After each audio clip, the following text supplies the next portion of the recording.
Hello dear students, I hope you all are fit and fine at your home.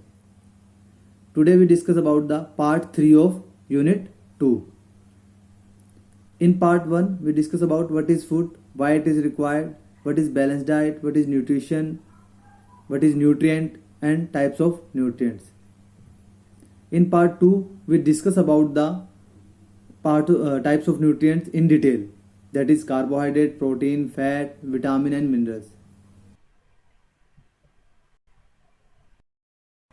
In part 3, we discuss about the nutritive and non-nutritive components of diet, eating for weight control, a healthy weight, the pitfalls of dieting, food intolerance and food myths.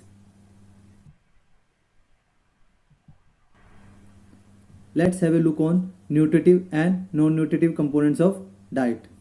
As you've seen in the PPT, nutritive components are protein, fat, carbohydrate, vitamin and minerals, which we already discussed in part 2 in detail. So here we discuss about the non-nutritive components of diet, that is water, roughage and fiber, food additives. In food additives we discuss about the artificial sweeteners, preservatives, color additive, flavor additive.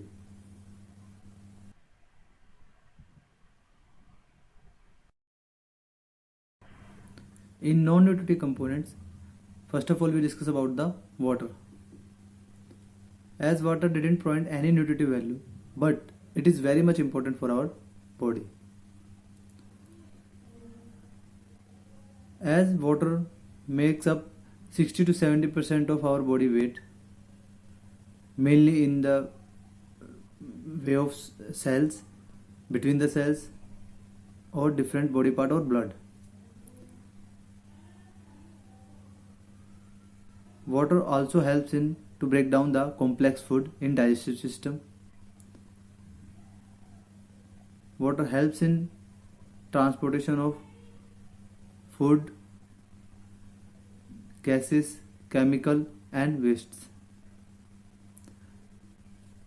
Food is also helps in temperature regulation of our body, as we lose so much water through sweat, breathing, crying or get rid out of waste.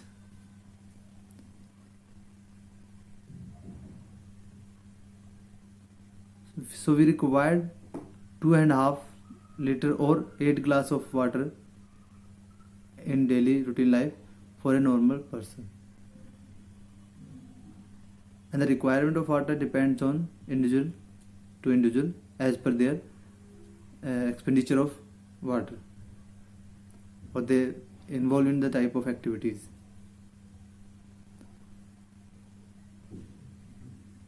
Drink water regularly throughout the day. Don't wait that you feel thirsty then you go to drink water. Always start a day with a glass of warm water. It will help you for your proper functioning of kidney, or it helps in the digestion.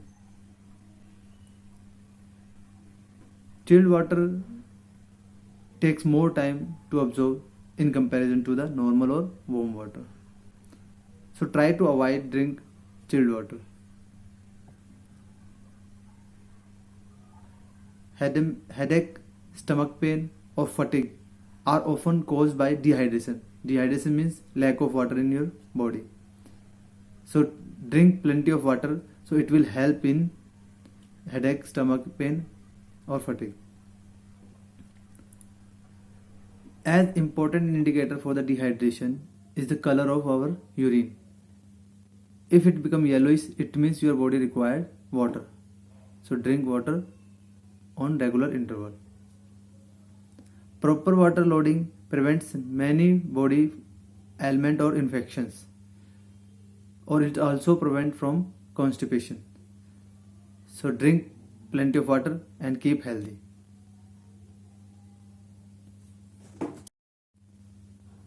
Now second non-nutritive component of diet is roughage or fiber. Fiber are the parts of plant-based foods, that is grain, fruit, vegetable, nuts and beans, that the body cannot break down.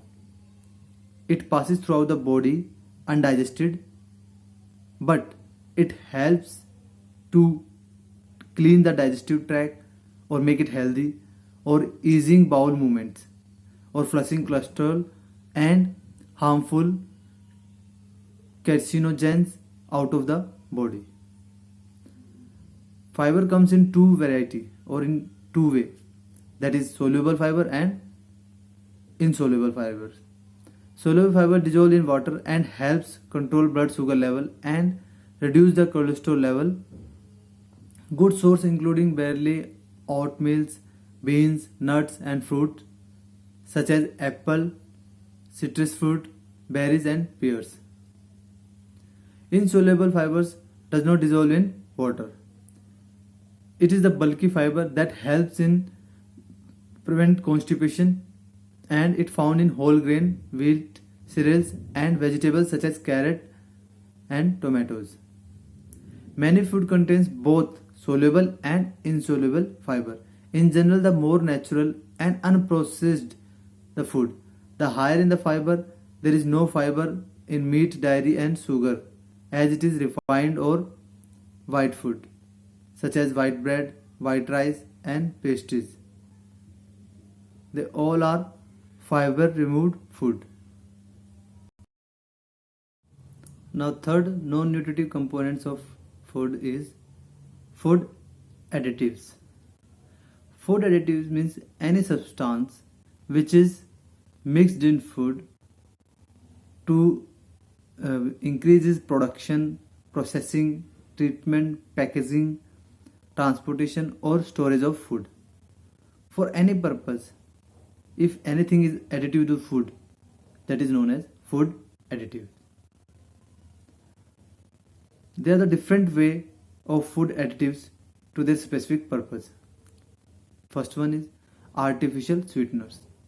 Artificial sweeteners or sugar substitutes are chemical added to the some food or beverage to make them taste sweet,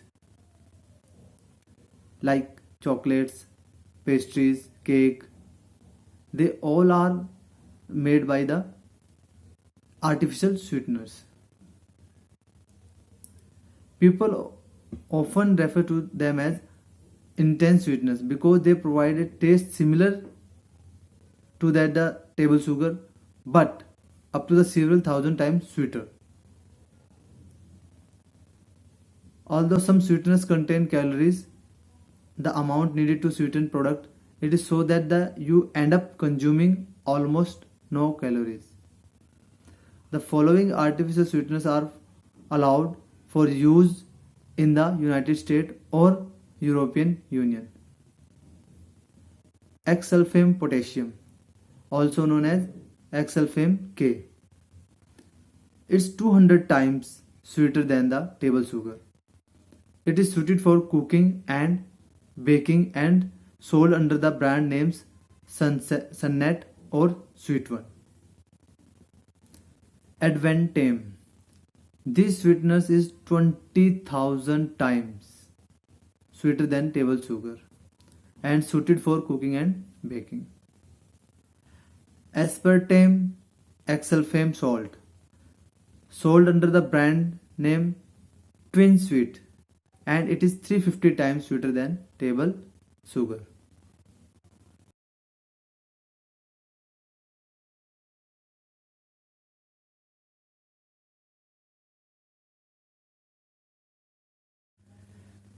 Next food additive is a preservative.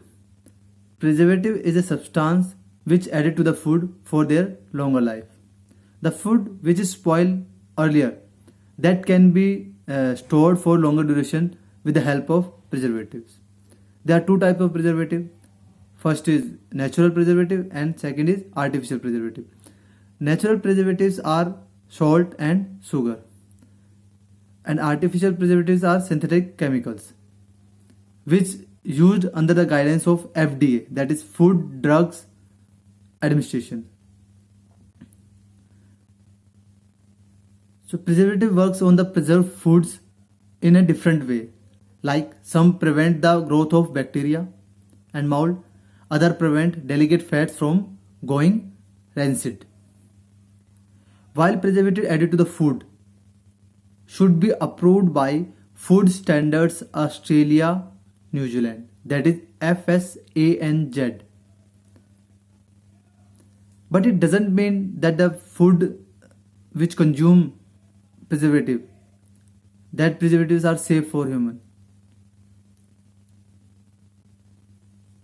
And it doesn't mean that food is healthy now after adding preservatives. So the amount of preservative, which amount should be added to the food, is described or observed by FSANZ. There are some common preservatives like nitrates, which added to proceeds meats, sodium nitrate 250 and sodium nitrate 251. They are not bad in and themselves, but they can turn into harmful chemical called nitrosamines. Nitrosamines are carcinogens found in cigarette smoke. Nitrates from nitrosamine, when they cooked at high heat or sometimes even when exposed to the high acid environment of the stomach. Second preservative is sulfites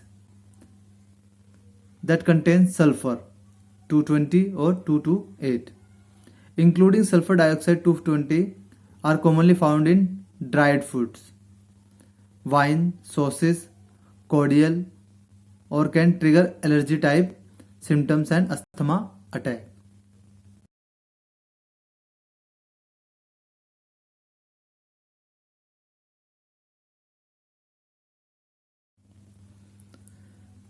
Next food additive is color additive.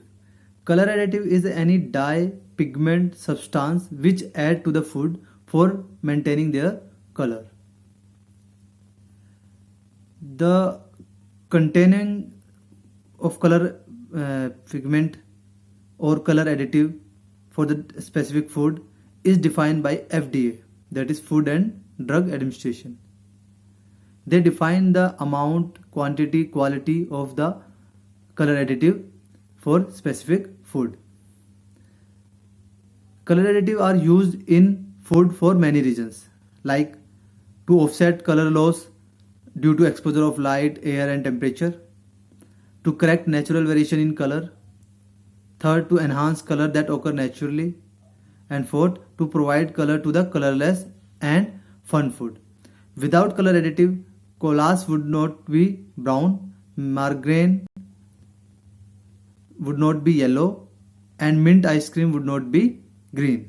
Color additives are now recognized as an important part of particularly all processed food we eat. Next food additive is flavor additive. For flavor editing, we add any synthetic or chemical substance to improvise or variate the flavor of some specific food. So flavoring are the largest group of food nowadays. Approximate 1200 compounds available for commercial use right now. Natural flavoring is derived from the plant, spices, herbs and animals, and artificial flavoring are mixture of that synthetic compounds that may be chemically identical to natural flavoring. Artificial flavoring are often used to food products because of the high cost, lack of availability or insufficient potency of natural flavoring. With the help of flavoring additive, we variate or differentiate same kind of food from one to another. Like in ice creams, we have so many flavors. That all happened because of flavor additives.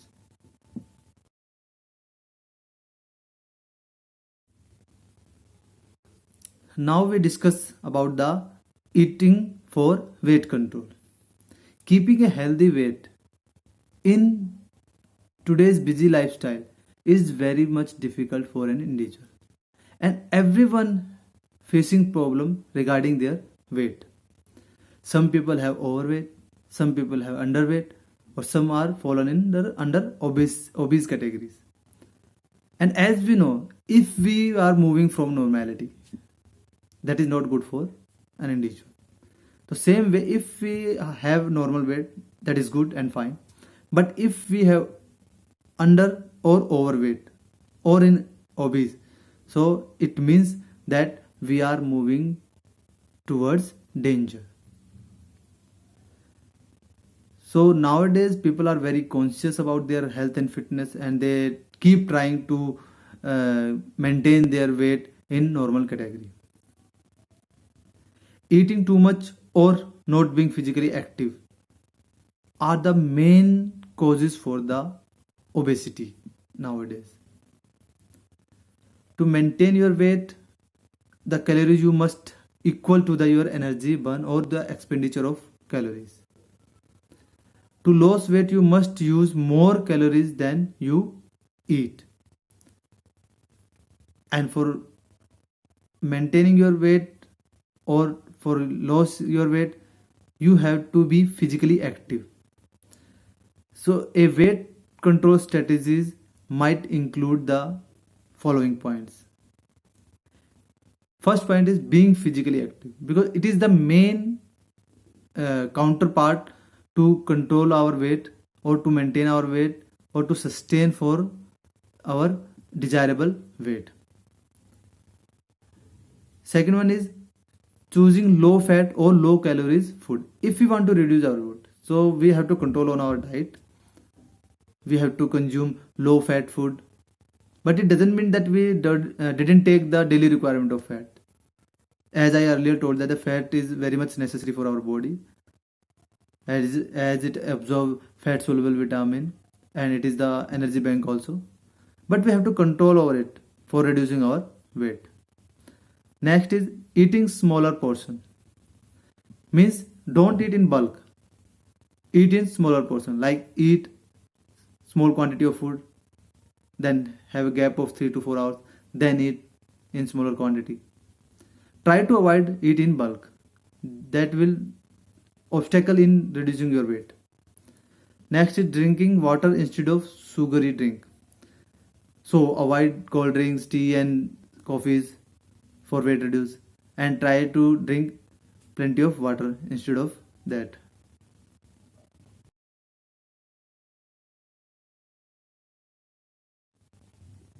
Now have a look on healthy weight.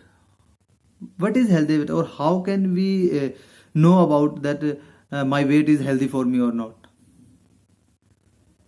So there are many ways to find out the healthy weight, but the most common or easiest way to know that about the healthy weight of an individual is BMI, that is body mass index. So body mass index is the easiest way to find out your appropriate weight as per your height. So as you seen in the PPT, there is a formula given for the BMI, as well as table for the different categories of the BMI given in PPT.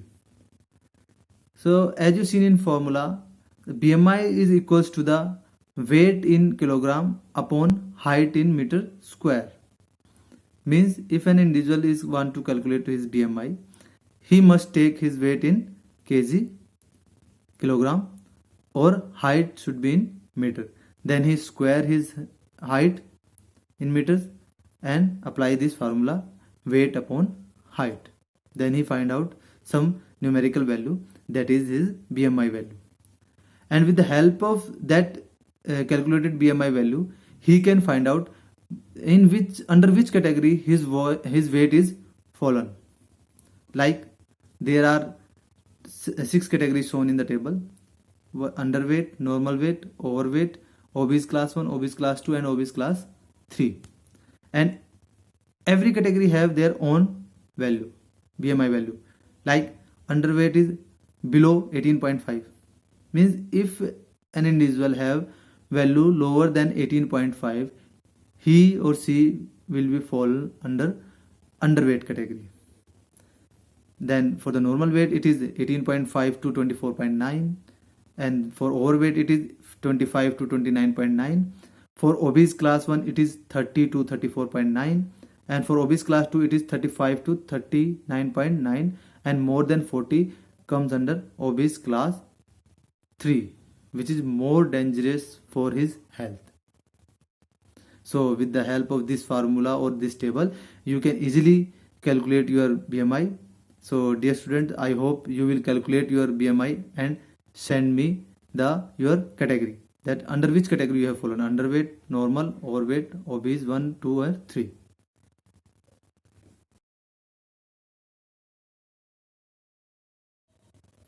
Now we discuss how can we achieve healthy weight. It basically moved in two direction.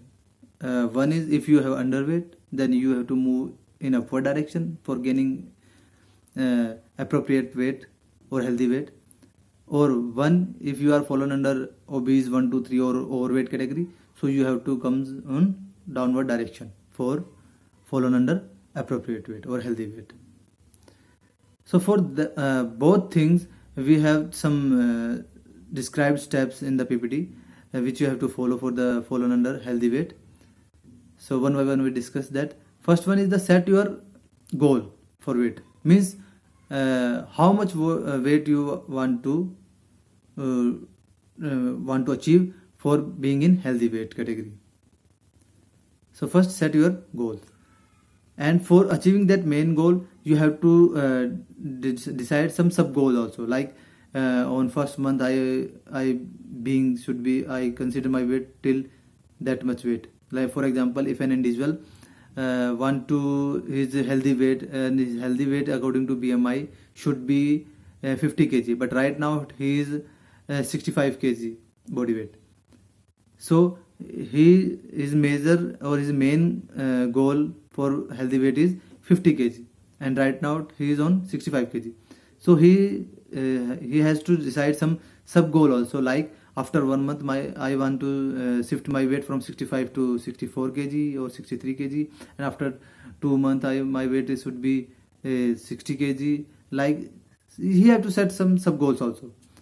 So by achieving these sub goals he can achieve his main goal. Second point is active lifestyle and regular exercise. As we know, exercise is very good for an individual for being fit or for maintaining his weight. So he must be active, physically active, for gaining his healthy weight. It doesn't matter that he currently is in underweight or overweight. Physical exercise or regular exercise or physical active lifestyle is very much helpful for both the aspects. Next is eating balanced diet. It is also for both. We have to take nutrient balanced diet. We have to take all the nutrients in appropriate amount, which is helpful for our growth and development. Avoid junk food. As we know, junk foods are not healthy food, and which is harmful for our health. So we have to avoid these junk foods for being in healthy weight. Don't skip meals. Some people are wants to reduce weight, and they are doing dieting in very strict manner, but it is harmful for health also. If you are doing dieting for longer duration, so internally there are many problems occur in your body, many systems damage due to that longer dieting. So don't skip meals so much. Try to restrict your dieting, not fully skipping. Next is limited intake of sugar. As we know, the sugar is the highly energy given food, or it is very much energy given food which increase your calories intake or it increase your weight. So we have to limited sugar intake for reducing our weight or for maintaining our healthy weight.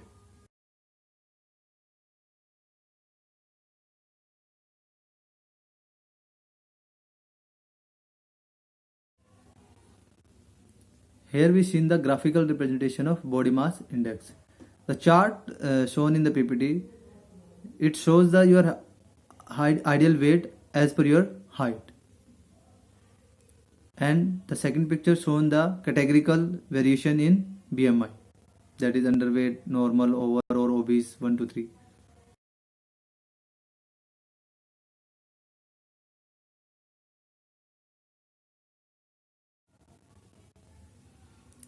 Now let's have a look on pitfalls of dieting. Dieting we consider for losing our weight, under which we skipping the meals or we eat in less amount. If dieting is followed in appropriate manner, that it is good for health. But if it is used in or it is followed in a wrong manner, it is very harmful for health. There are many health hazards because of over dieting. Like, you will be fatigued if you don't eat food, so you didn't get energy, and you didn't get energy, that means you earlier feel fatigue. Second is you will miss other key nutrients if you don't eat food, and the food is the only source through which we give through which we have nutrients. So if we don't eat food, it means we didn't get nutrients, which are very much required for our body. Third is you will negatively affect your metabolism. Metabolism is a chemical reactions or chemical processes which occurs in our body, and which is controls so many things in our body, like different systems work properly due to the metabolism, or any internal functions which is properly working due to the proper metabolism. But if we don't eat appropriate amount of food or balanced diet, so metabolism also affect. If metabolism affect, then it means other system working also affect due to the metabolism.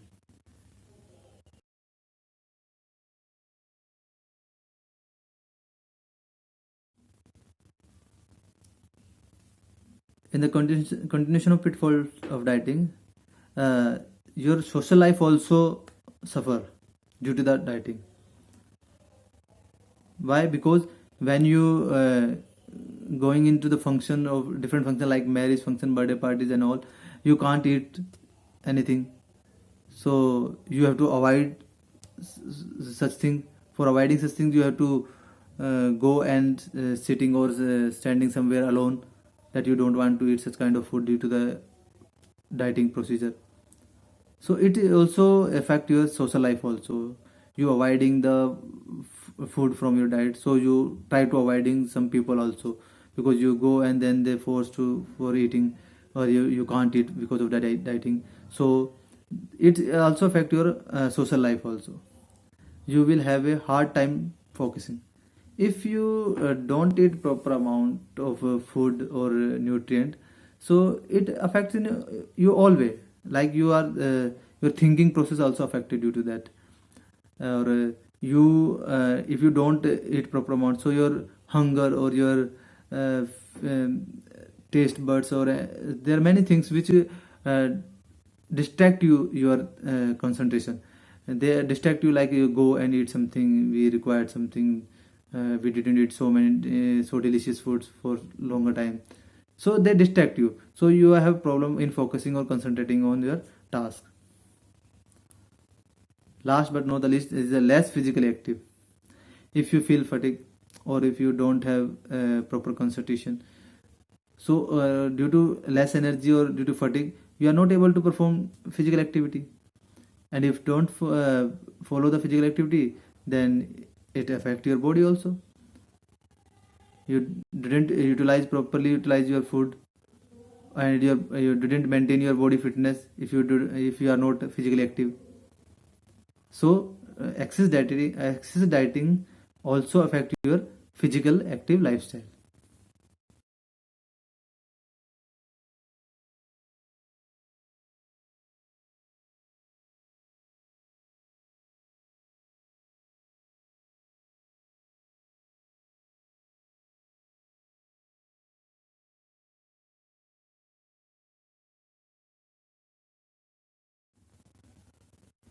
Now we discuss about the food intolerance.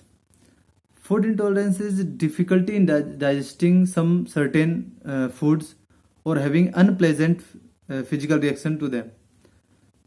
Food mostly commonly associated with food intolerance include dairy products, grains that contain gluten, and foods that causes intestine gas buildup, such as beans and cabbage. These are the types of food intolerance, some common food intolerance like lactose, wheat, gluten, caffeine, histamine present in mushroom, pickles, and curd food, additives such as artificial sweeteners, coloring, or flavor additive. They are also comes under the food intolerance list. So these are the some common food intolerance food which are not suits our digestive system.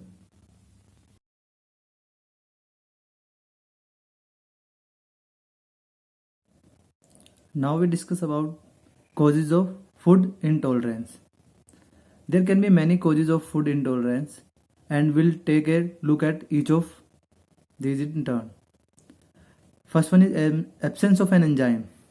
As we know, enzymes help us in our digestion system or in digestion process.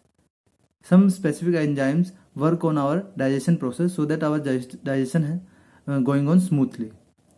So absence of these enzymes, our digestion affect in negative way and it not done in proper way. Like lactose enzyme which break down the milk sugar. So if the lactose enzyme is not present in our body, so our milk sugar cannot be break down. Second one is chemical causes of food intolerance. Certain chemicals in food and drinks can cause intolerance, including amines in some cheeses and caffeine in coffee, tea, and chocolates.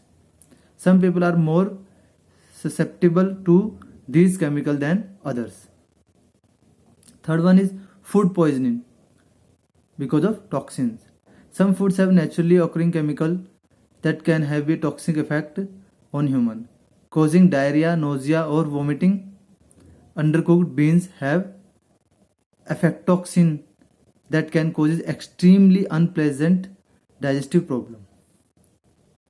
Fully cooked beans don't have such kind of problem. Hence, people may wonder that they have to eat beans or not. But cooked beans have no issue. Undercooked beans create some digestive problem.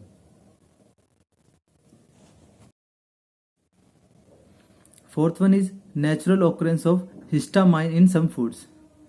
Some foods such like fish contain histamine, and if it is not properly stored or it is rotten due to improper storage, so it can be causes some digestive problem to an individual who eat that kind of fishes. And occurring histamine in fishes develops skin rashes, abdominal cramps, diarrhea, vomiting, and nausea. Fifth one is salicylates are present in many foods. Salicylates intolerance, also known as salicylate sensitivity, occurring when somebody react to the normal amount of ingested salicylates.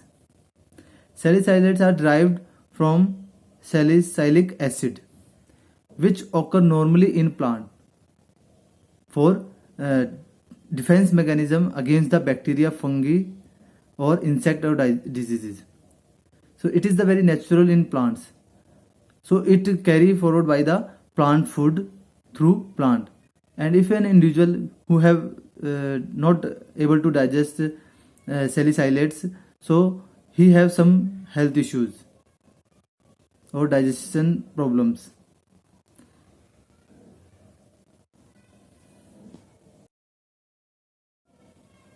Now we discuss about the symptoms of food intolerance.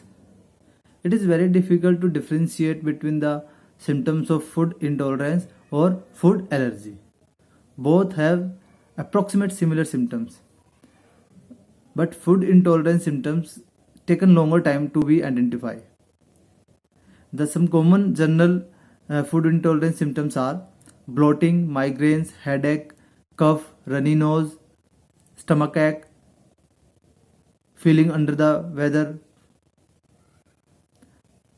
And then how to overcome to these symptoms, or how to manage the food intolerance. When an individual have food intolerance with some specific food, so first of all he have to avoid to consume that kind of food. That is the best one. Or if he eat somehow, so he have to take their precaution as soon as possible.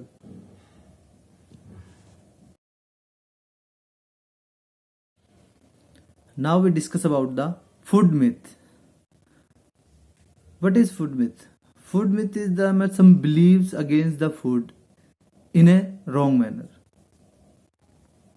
As we hear from many people that don't eat such food, it causes so and so things. Don't have such food at night, in day or morning, it creates some health issues. So let's see have a overlook about the food myth which is created by the society without any logical reason. The first one is fish and milk combination causes skin disease. As we many times listen that the don't eat fish with the milk, it causes your skin problem. So it is not any scientific evidence for that consuming milk with the fish together causes leukodema or vitiligo, that is discoloration of the skin.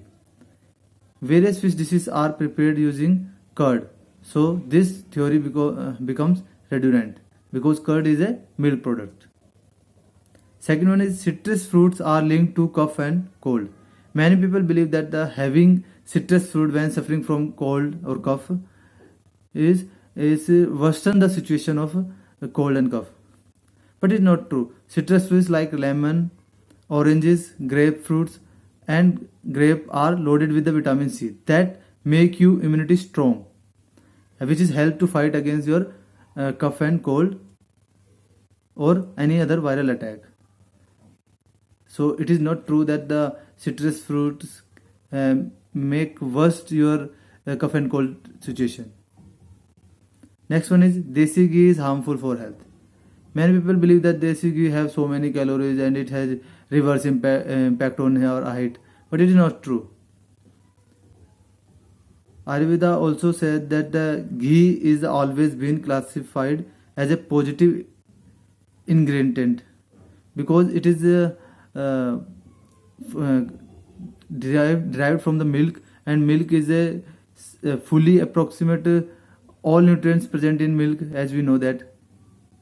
So milk product also good for health.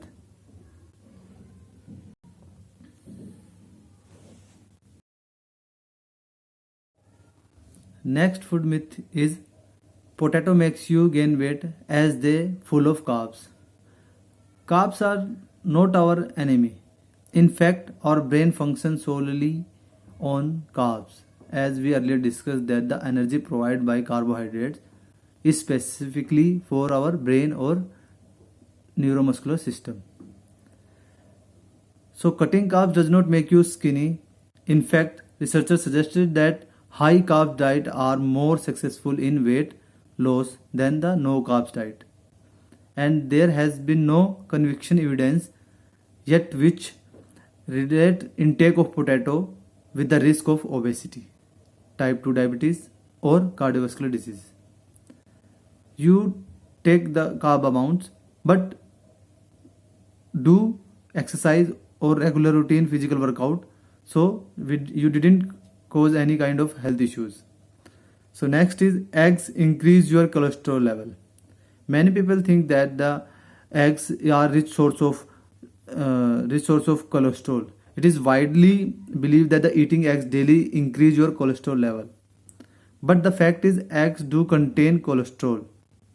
But there have been no link so far connected that eggs are with high blood cholesterol or cardiovascular disease in healthy individual. This is because only 25% cholesterol comes directly from food. The rest is synthesized by the liver when you eat source of saturated fat such as duff nuts, cheeseburgers and other fast foods. Eggs have plenty of other nutrients that even offset the negative effect on cholesterol. Therefore, the next time you make that occasionally omelette, you don't need to remove the yolk. Eggs are healthy for you. Next food myth is banana will help you gain weight. Many underweight or slim people think about that, or they listen in their lifetime once that the banana helps them to gain weight. But it is no any scientific proof here, or any research never says that the banana will do so. Banana is rich in the fiber or less in the calories, so it is a good fruit to relieve in your hunger. If you are feeling so much hungry, then you kept a banana. So for a while you eat full your tummy, or for a while delay your hunger. So next is eating nuts make you fat. People think that nuts are rich in fats, but the popular myth is eating nuts regularly makes you fatty. But fact is nuts are definitely loaded with fats, but these are the good kind of fats, monosaturated fats that are good for our heart. So researchers believe that the eating nuts makes people feel fuller, making them eat lesser subsequently. So it helps in the losing weight also.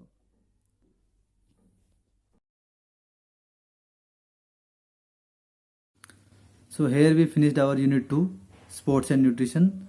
So dear students, do it in your homework register of physical education, make proper notes, and I will also send you the important question for that, as in Google form or any other form. So write down in the second register, so that you collect or you have lot of important questions at the time of your final examination. So beta, stay at home and stay safe.